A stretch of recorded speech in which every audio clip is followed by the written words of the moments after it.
हाय प्यारे बच्चों, कैसे हैं आप सब। आज हम एक नया टॉपिक लेकर के आए हैं, सामान्य विज्ञान।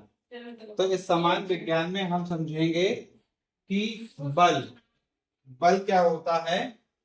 इस चीज को हम समझने का प्रयास करेंगे। जैसा कि आज का हमारा ये पहला प्रश्न है, बल का प्रयोग किसमें परिवर्तन लाने के लिए किया जाता है। वस्तु की गति में, कार्य में, क्रिया में, इनमें से कोई नहीं। चार ऑप्शन है और उनमें से कोई एक ऑप्शन आपको टिक करना है। तो आप इस क्वेश्चन का आंसर बताइए। मैं थोड़ी देर के लिए रुका हुआ हूं। बताइए, ऑप्शन ए सही है कि ऑप्शन बी सही है, ऑप्शन सी सही है, ऑप्शन डी सही है। सवाल है, बल का प्रयोग किस में परिवर्तन लाने के लिए किया जाता है।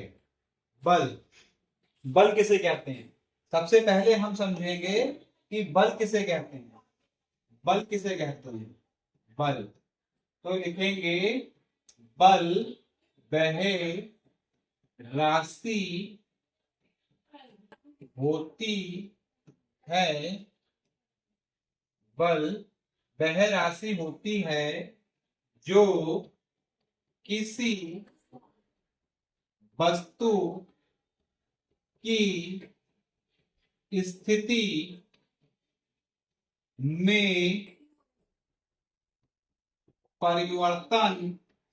रखती है।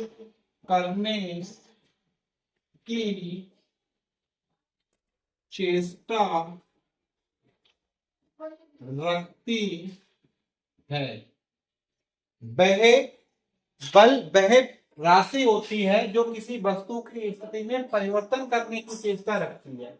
जैसे कोई वस्तु गतिशील है तो वस्तु कैसी हो जाएगी, बल लगाने से रुक जाएगी। अगर कोई वस्तु कैसी है, रुकी हुई है, तो बल लगाने से क्या होगा, वस्तु चली जाएगी। तो वस्तु की गति में परिवर्तन होगा, कार्य में परिवर्तन होगा, क्रिया में, इनमें से कोई नहीं। तो पहले सवाल का आंसर होगा वस्तु की गति में परिवर्तन होगा। अगर वस्तु चल रही है तो रुक जाएगी, और अगर वस्तु रुकी हुई है तो कैसी हो जाएगी, चल जाएगी। ठीक है, अगला देखते हैं। अगला सवाल है, बल की प्रबलता किस से मापी जाती है। मतलब बल का मात्रक क्या होता है। तो जब मात्रक लगाएंगे तो उसका एक परिणाम निकल के आएगा। ठीक है, तो यहां पर इन्होंने लिखा है परिमाण, परिमाप, मापक और मापन। देखिए, मापन और मापक ये तो नहीं होंगे। परिमाप, परिमाप क्या होता है।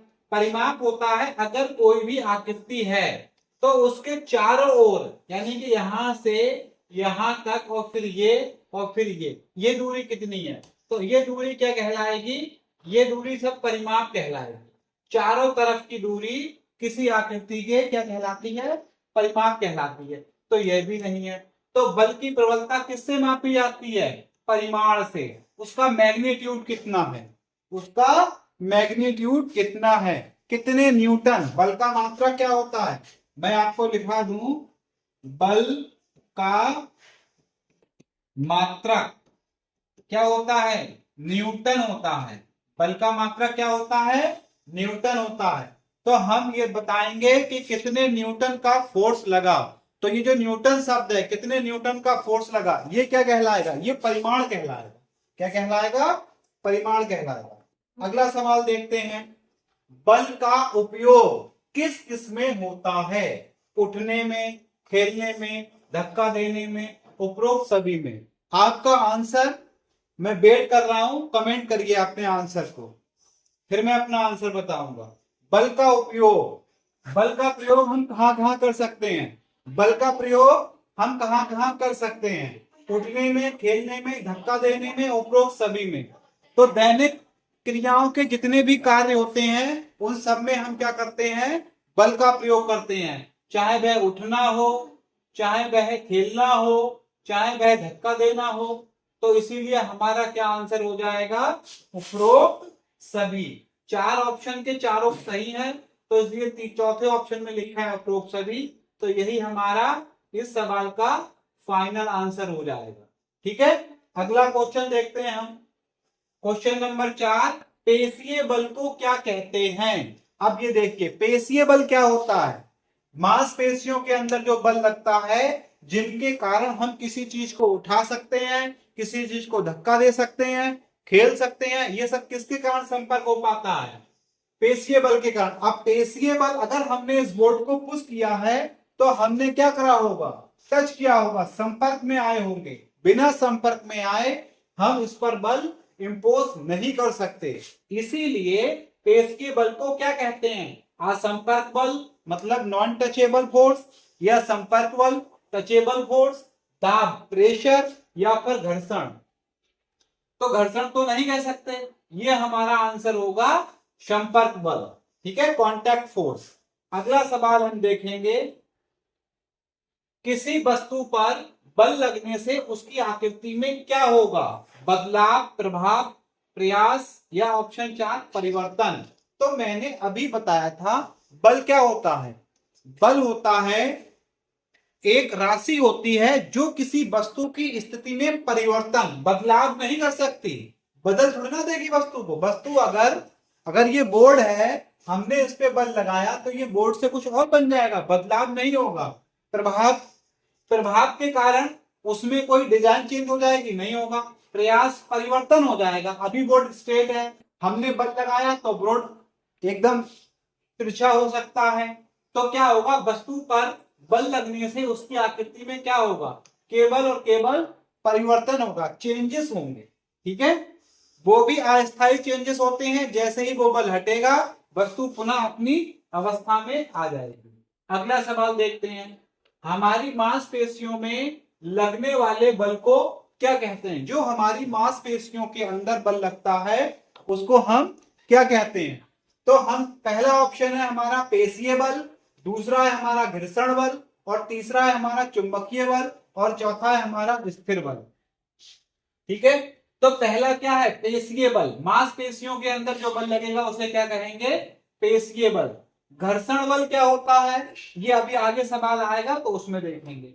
अगला सवाल, दो सतहों के बीच संपर्क के कारण कौन सा बल उत्पन्न होता है? दो सतहों के बीच, जैसे मान लीजिए ये पृथ्वी सतह है, ये क्या है? ये पृथ्वी सतह है।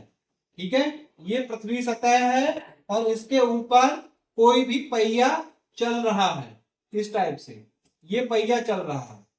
ठीक है, अब इसमें जो पहिए की सतह और यहाँ पर जो बल लग रहा होगा यहाँ पर, उस बल को क्या कहेंगे? तो ये हमारा होता है घर्षण बल। क्या होता है? घर्षण बल। दो सतहों के बीच संपर्क के कारण कौन सा बल उत्पन्न होता है? तो उस बल को हम कहते हैं घर्षण बल। ठीक है, पेशीय बल पेशियों में लगता है। चुंबकीय बल क्या होता है? Magnetic force. दो चुंबक के बीच में लगने वाले बल को चुंबकीय बल कहते हैं। दाब क्या होता है? दाब होता है बल बटे क्षेत्रफल। किसी एकांक क्षेत्रफल पर कार्य करने वाले बल को दाब कहते हैं। ठीक है, अगला सवाल देखते हैं, पेशीय बल का उपयोग किस लिए करते हैं? शारीरिक क्रियाकलापों को, अनेक कठिन कार्यों को करने के लिए। सी ऑप्शन में है, ए और बी दोनों ही सही है, या इनमें से कोई सही नहीं है। तो इस सवाल को करने के लिए हम करेंगे कि जब हम पेशीय बल लगाते हैं किसी भी चीज पर तो क्या होगा? ऐसी स्थिति में शारीरिक क्रियाकलाप होंगे। जाहिर सी बात है, हम चल फिर सकते हैं, किसी चीज को उठा के एक जगह से दूसरी जगह पे रख सकते हैं, और उसके बाद में अनेक कठिन कार्य, कोई वजन वाली चीज हम उठा सकते हैं, कोई अनेक कठिन कार्य होगा उसे भी कर सकते हैं। तो इसीलिए हमारा ऑप्शन नंबर सी इस सवाल का क्या होगा? आंसर होगा। अगला सवाल हम देखते हैं, सवाल नंबर 9, कील के नुकीले सिरे का क्षेत्रफल इसकी शीर्ष की अपेक्षा कैसा होगा? अब मैं आपको कील बताऊं, कील कैसी होती है। कील कुछ इस टाइप से होगी, कील कुछ इस टाइप से होगी, ऐसे। ठीक है, तो ये वाला सिरा जो होगा ये थोड़ा सा मोटा होगा।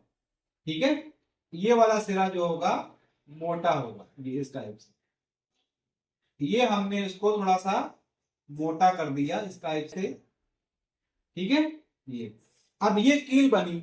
अब लिखा है कील के नुकीले सिरे का क्षेत्रफल, इसका क्षेत्रफल इसके शीर्ष की अपेक्षा कैसा होगा? इसकी अपेक्षा कैसा होगा? तो यहाँ देखिए ज्यादा है, यहाँ क्या है? कम है।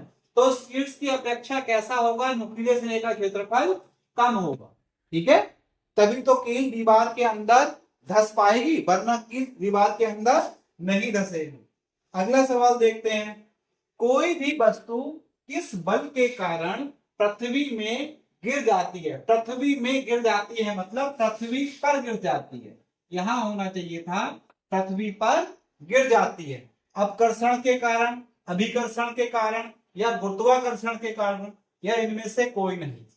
तो देखिए, कोई भी वस्तु अगर हम किसी भी बॉल को अगर ऊपर फेंकेंगे तो वो कुछ समय के बाद कहां आएगी, लौट के जमीन पर ही आएगी, पृथ्वी पर ही आएगी। तो पृथ्वी क्या करती है, एक बल के द्वारा उस वस्तु को अपनी ओर खींचती है, जिसको हम कहते हैं गुरुत्वाकर्षण बल। क्योंकि पृथ्वी के अंदर ग्रेविटी होता है, पृथ्वी के अंदर क्या होता है, ग्रेविटी होता है। तो इस तरीके से आज हमने जो है जीके के कुल मिलाकर के 10 सवाल किए। ठीक, आगे और भी इसी तरीके के सवाल हम करेंगे। Thank you so much.